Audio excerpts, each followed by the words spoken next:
এর পরের 30 সেকেন্ড তোমার অবচেতন মনকে এমন এক ধাক্কা দেবে যা তুমি আগে কখনো অনুভব করনি। কেন তুমি আজ এই ভিডিওটা দেখছো?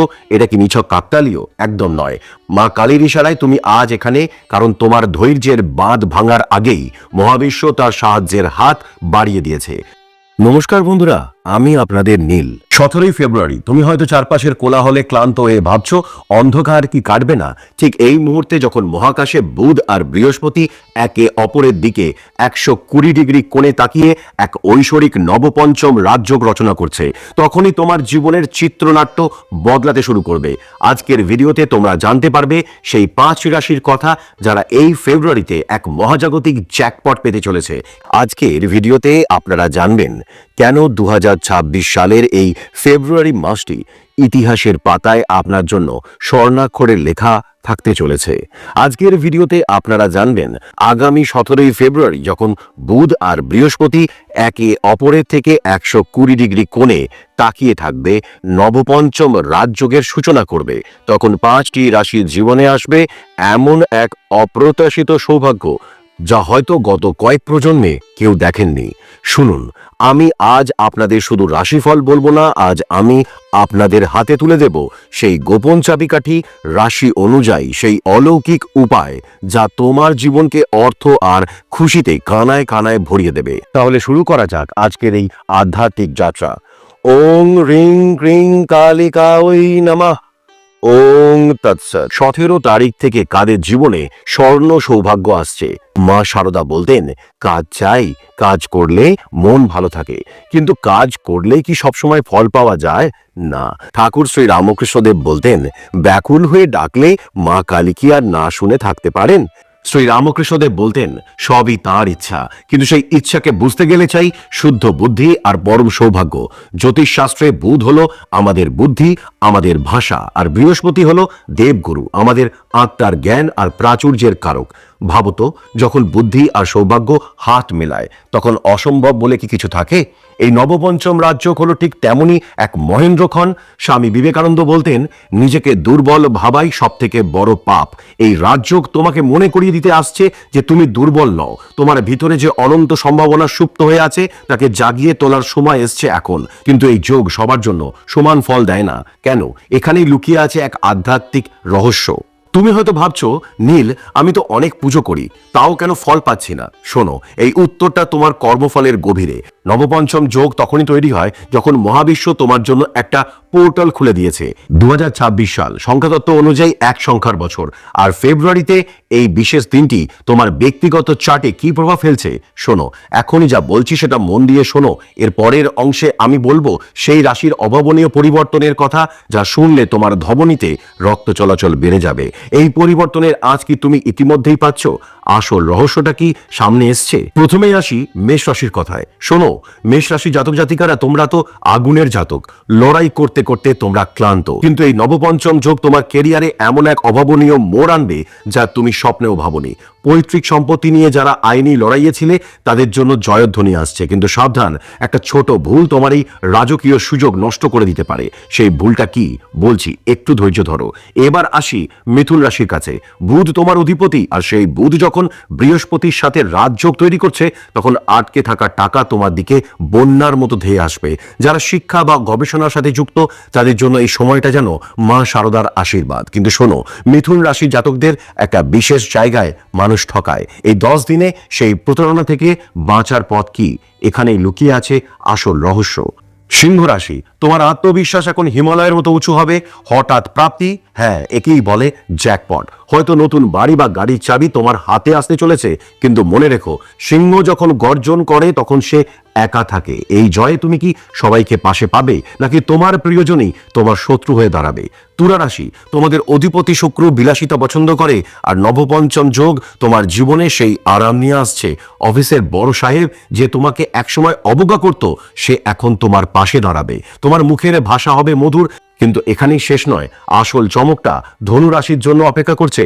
ধনু রাশি জাতকদের জীবনে এমন একটা অন্ধকার অধ্যায় শেষ হতে চলেছে যা তারা গত 10 বছর ধরে বয়ে বেড়াচ্ছিল। সেটা কি বলছি, মন দিয়ে শোনো। ধনুরাশি, তোমাদের অধিপতি স্বয়ং বৃহস্পতি এই যোগে তোমরা তোমাদের হারানো সাম্রাজ্য ফিরে পাবে। আর্থিক পরিস্থিতি মজবুত হওয়া তো শুধু শুরু, পরিবারে যে অশান্তির আগুন জ্বলছিল তা এবার নিভে যাবে। বিদেশের সাথে যুক্ত ব্যবসায়ীরা অভাবনীয় লাভ পাবেন। কিন্তু শোনো, ধনুরাশির মানুষরা খুব বেশি আবেগী। এই আবেগই তোমার কাল হবে, নাকি এই আবেগই তোমাকে মা কালীর চরণের কাছে নিয়ে যাবে? এখনই বলছি, এই 5টি রাশির বাইরে যারা আছে তাদের জন্য কি কোনো আশার আলো নেই? আছে। আর সেই আলোটাই হলো আজকের ভিডিওর সব থেকে গুরুত্বপূর্ণ অংশ, কারণ এরপরেই আমি বলবো সেই একটি বিশেষ কাজের কথা যা করলে ভাগ্য তোমার দাস হতে বাধ্য। মা শারদা বলতেন, জব করতে করতে কর্মের বন্ধন কেটে যায়। আজ আমি তোমাদের 12টি রাশির জন্য এমন 12টি গোপন মন্ত্র আর প্রতিকারের কথা বলবো যা এই 10 দিনের শুভ শক্তিকে তোমার জীবনে টেনে আনবে। মেষ রাশি, সূর্যোদয়ের সময় এক তামার পাত্রে লাল চন্দন মিশিয়ে সূর্যকে অর্ঘ্য দাও। তোমার জন্য মন্ত্র ওং হ্রিং হাং স সূর্যায় নমঃ 108 বার জপ করতে হবে। বৃষ রাশি, শুক্রবার কোনো ছোট কন্যা সন্তানকে সাদা রঙের মিষ্টি বা মিছরি দান করো। তোমার জন্য মন্ত্র হলো ওং শুং শুক্রায় নমঃ 21 বার জপ করতে হবে তোমাকে। মিথুন রাশি, গরুকে সবুজ ঘাস বা পালং শাক খাওয়াও, এটি তোমার বুধ গ্রহকে তুঙ্গে তুলবে।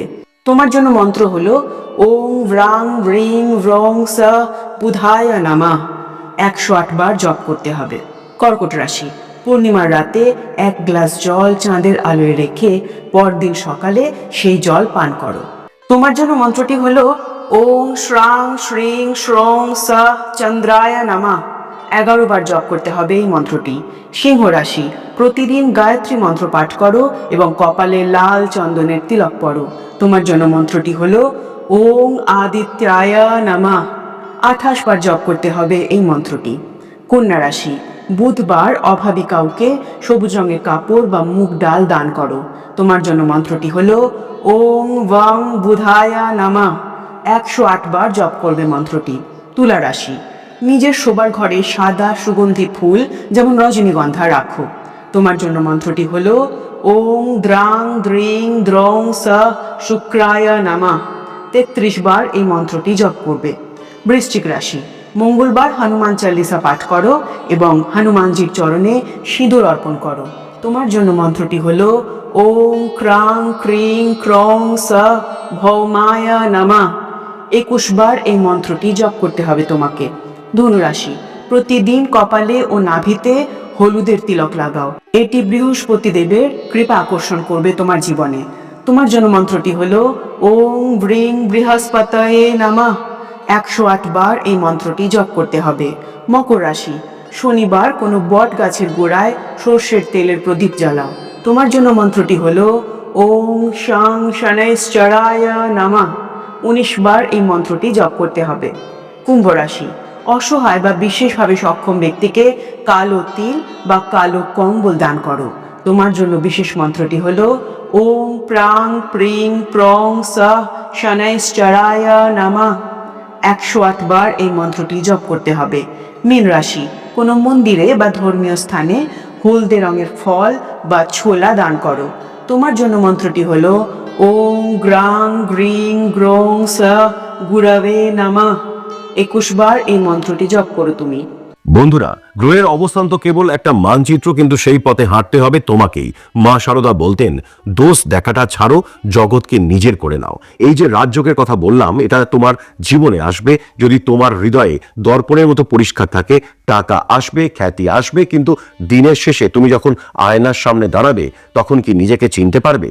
এই ফেব্রুয়ারি 17 তারিখ থেকে শক্তি প্রবাহিত হচ্ছে, তাকে গ্রহণ করার জন্য তোমার চক্রগুলোকে ব্যালেন্স করা দরকার। শোনো, এখন যে মন্ত্রটা বলবো এটা সাধারণ কোনো শব্দ নয়, এটা এক মহাজাগতিক কম্পন। যখনই একা থাকবে চোখ বন্ধ করে বলবে, আমি সেই অজেয় শক্তি, আমি ব্রহ্ম। অনুভব করো তোমার মেরুদণ্ড বেয়ে এক অদ্ভুত শীতলতা নেমে আসছে। ভিডিও শুরুতে আমি বলেছিলাম একটি গোপন ম্যানিফেস্টেশনের কথা। শোনো, 17 ফেব্রুয়ারি রাতে ঘুমানোর আগে একটি সাদা কাগজে লাল কালিতে তোমার সবথেকে বড় ইচ্ছেটা লিখবে, তারপর সেটাকে বালিশের নিচে রেখে মহাকালীকে স্মরণ করে ঘুমিয়ে পড়বে। বিশ্বাস করো, বৃহস্পতি সেই 120 ডিগ্রির কোণ তোমার অবচেতন মনের সেই সংকেতকে ব্রহ্মাণ্ডে পৌঁছে দেবে। কিন্তু সবার ছক তো এক নয়, কারো রাশি অধিপতি হয়তো দুর্বল, কারো বা বাধা অন্য জায়গায়। সঠিক ফলাফল জানতে এবং তোমার জীবনের জট কাটাতে ডেসক্রিপশনে দেওয়া হোয়াটসঅ্যাপ নম্বর যোগাযোগ করতে পারো। মনে রেখো, আমি আছি তোমার পাশে, তোমার আধ্যাত্মিক বড় ভাই হয়ে।